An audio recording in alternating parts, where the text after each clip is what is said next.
Austin was just your average, typical teenager. He was an adrenaline junkie. Any sport or activity, he was in on it. His first passion, however, was motocross. He just had the need for speed.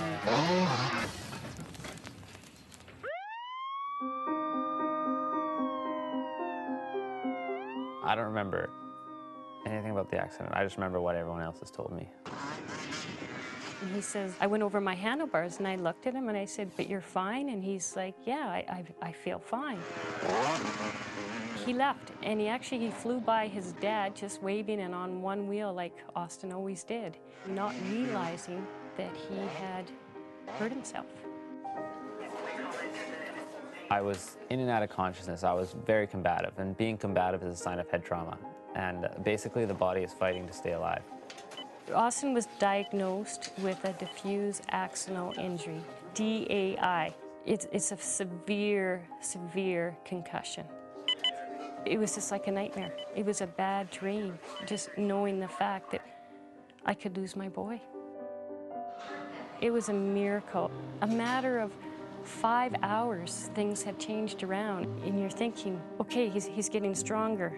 And every 2 minutes you're looking at the heart monitor, you know, and you're up and down and you're walking around, and talk about confusion. I mean, one moment you're thinking about organ donation, and the next minute you're going, he's coming back to us.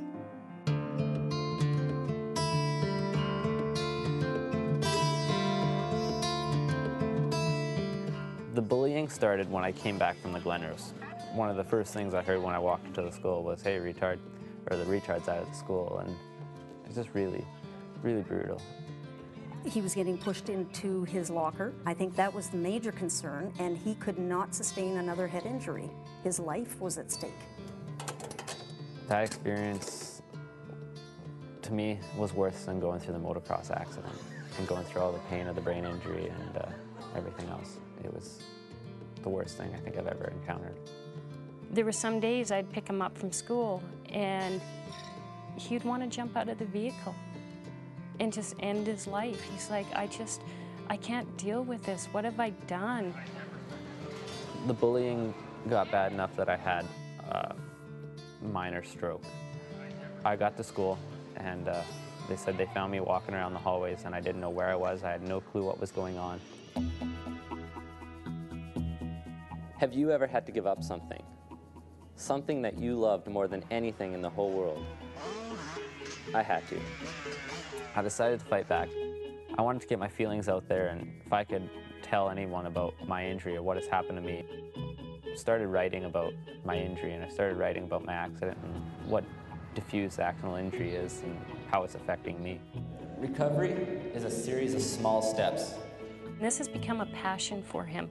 This is his new adrenaline sport.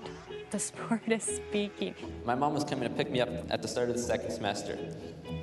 The group of guys that were bullying me had the nerve to shout out as she walked by, hey, check it out. There goes the retard's mom. Every time Austin goes out to speak, he heals a little bit more every time. I heal. Oh, it's been an incredible and an amazing journey. When I finally had enough strength to learn to walk again, it was like I'd won the Olympics. He's obviously earned a name, and when students hear the name Austin Radowitz, it's no longer his story. It's what he's trying to do. If you're dealing with bullying, you are going to need a support network behind you. Do I still get bullied? No, not like I did. In this past year, I've gained and had grown so much self-esteem that it makes it easier for me. I have every right to be at school. Everybody has every right to be at school. This is my calling in life.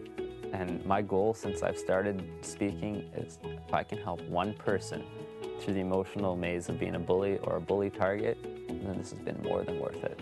Nobody has the right to make anybody feel less of a person than what they could fully achieve.